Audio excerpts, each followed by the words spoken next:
Hoặc danh hiệu bình nguyên đại nguyên soái là gì?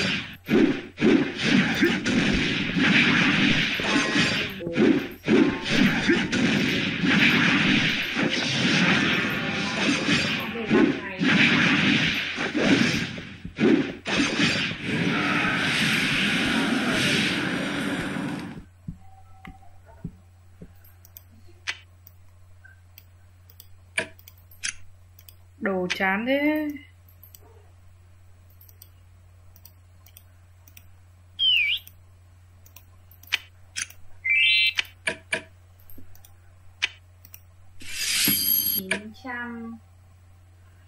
Phi đỗ gì kìa, thành công lắm thế, 11 triệu lục chiến cơ. Ôi ghê vậy, người ta biết cày à?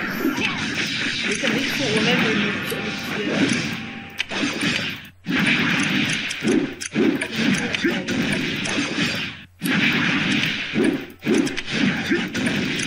Nó còn bàn cố chưa đánh.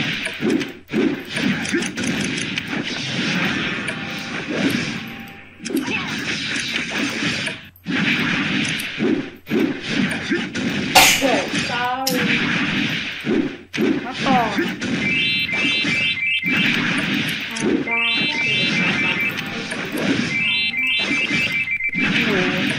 Chán lắm rồi.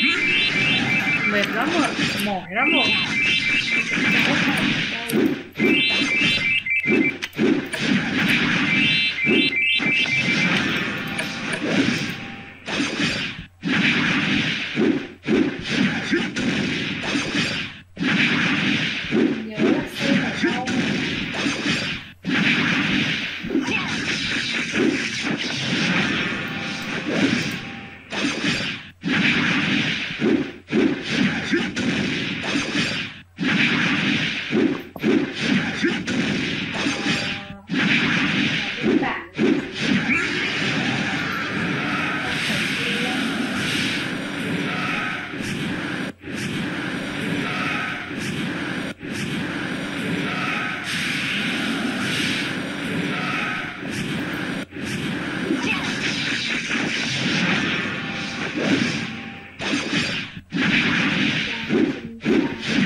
Đây đây. Đưa đây.